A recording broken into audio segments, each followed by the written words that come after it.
안녕하세요. 시니어 라이프 비즈니스를 연구하는 최학입니다. 오늘은 4월 첫째 주 시니어 라이프 비즈니스 한 뉴스 세 가지에 대해서 말씀드리도록 하겠습니다. 첫 번째 뉴스는요. 여러분들도 잘 아시는 덕화TV, 그리고 주현미TV, 수빈네 반찬, 박말래 할머니, 서병수 할아버지와 같은 실버 콘텐츠가 뜨고 있다는 뉴스입니다. 과거 전성기를 기억하는 중장년층에게는 추억이나 향수를, 젊은 세대에게는 신선한 재미를 준다라는 그런 뉴스입니다. 여러분들이 보신 것처럼요, 때론 친할머니, 친할아버지처럼 진심 어린 조언을 해주고 젊은이들과 소통하기도 하고 새로운 문화를 직접 경험하고 솔직한 느낌을 털어놓는 데서 매력을 느끼고 있고요. 특히 이제 박말래 할머니 같은 경우에 최고 동영상을 보시면요, 막 대충 만드는 비빔국수 레시피 이런 것이 있고요. 그 서병수 할아버지는 춤을 따라하는 것으로서 인기를 얻고 있습니다. 네, 그럼 이런 시니어 컨텐츠가 주는 의미는 무엇이냐면요. 시니어들이 상대적으로 늘어난 이 시간 자원에 대해서 시간을 자신의 삶을 기록하는 부분이 있고요. 그 다음에 이런 시간이라는 것을 비즈니스화하는 겁니다. 다시 말씀드려서 유튜브가 그 동영상에서 촬영된 것에 대한 시간에 비례한 광고비를 주기 때문에요. 상당한 현금 흐름이 창출될 수 있습니다. 그래서 이 시간을 활용해서 삶을 일과 연결시킬 수 있는 부분이 있고요.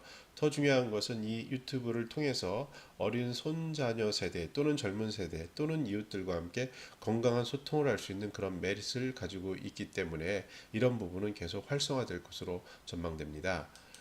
제 동영상 중에서도 유니버셜 디자인 소통이라든지 유튜브와 시간 점유 부분을 보시면 도움이 될 것 같습니다. 두 번째 뉴스는요.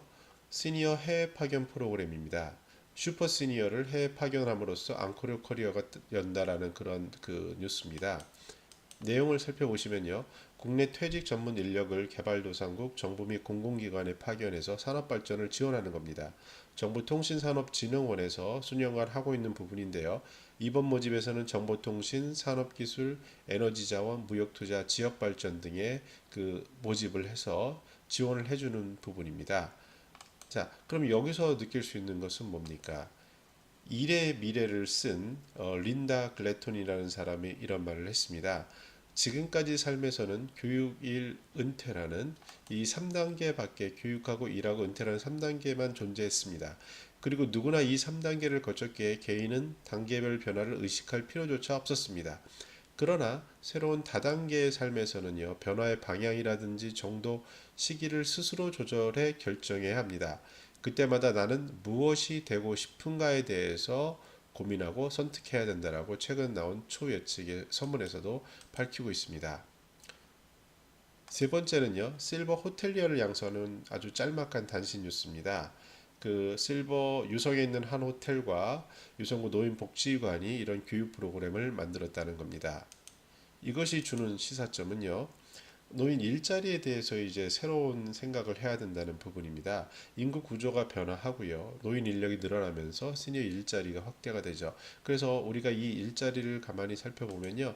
현재 65세 이상을 대상으로 한 노인 공익형 일자리가 있고요. 또한 C장형 일자리라는 부분이 있습니다. 그리고 에버용 코리아 부분에 집중할 필요가 있는데요. 이 부분은 네이버와 함께 합작한 건데 실제 일은 컴퓨터에 앉아서 지도에 있는 사람들의 얼굴 이미지나 이런 것을 지우는 단순한 일부터 시작을 했는데 이것이 시니어들에게 주는 만족도가 상당히 높았다는 거죠.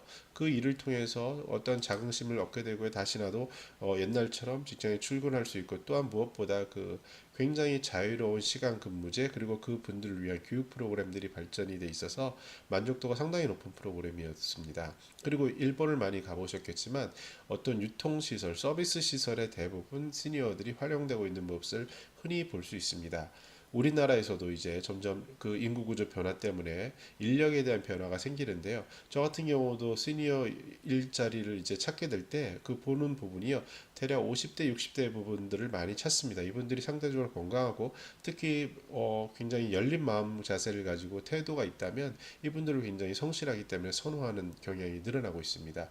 영화 인턴에서도 그런 가능성을 여러분들 보셨을 겁니다. 자, 오늘은요, 이렇게 시니어 유튜버 그리고 해외 파견, 시니어 호텔리어에 대해서 생각해 봤습니다. 그럼 이것들이 가지는 시니어 시사점은 뭡니까? 오늘 주로 시니어 일자리에 대한 얘기가 나왔는데 핵심 키워드를 꼽으라 하면요.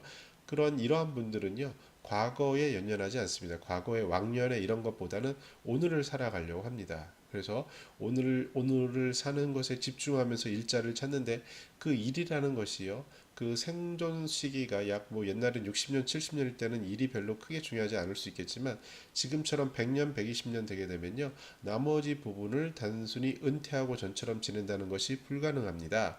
그래서 삶에 있어서 일이 굉장히 중요하고요. 일이라는 것이 삶의 동반자로서 자리매김하게 되는 거죠. 그러면 현장에서 어떤 것이 중요하냐면요.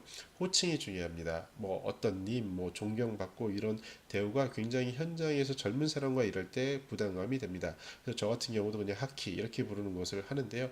처음에는 황당할 수 있겠지만 이러한 호칭부터 관계를 동등하고 같이 일하는 동료 관계로 발전시키기 위해서는요. 이런 노력도 일정 부분 필요해지고 있습니다. 시니어들은요 항상 새로운 곳에 열려야 돼요. 그리고 새로운 학습을 통해서 당신들이 모르는 부분을 공부하고 새로운 가능성에 도전하는 것이 필요합니다. 그리고 일과 삶의 자세에 있어서 어, 일 1차 시기에는요, 어느 정도 생존이라든지 아니면은 자신의 번영을 위해 생각했다면, 인생 2막에서는 조금은 사회를 위해 기여하고 조금 더 이웃과 함께하는 쪽에 관심을 갖는 부분이 상당히 중요하다라고 할 수 있습니다. 네. 오늘은 이렇게 이번 주 있었던 세 가지 주요 이슈를 통해서요, 시니어 라이프 스타일을 제안을 했습니다. 저는 시니어 비즈니스 트렌드를 분석하는 일도 같이 하고 있습니다. 여러분들의 구독하기 부탁드리겠습니다. 감사합니다.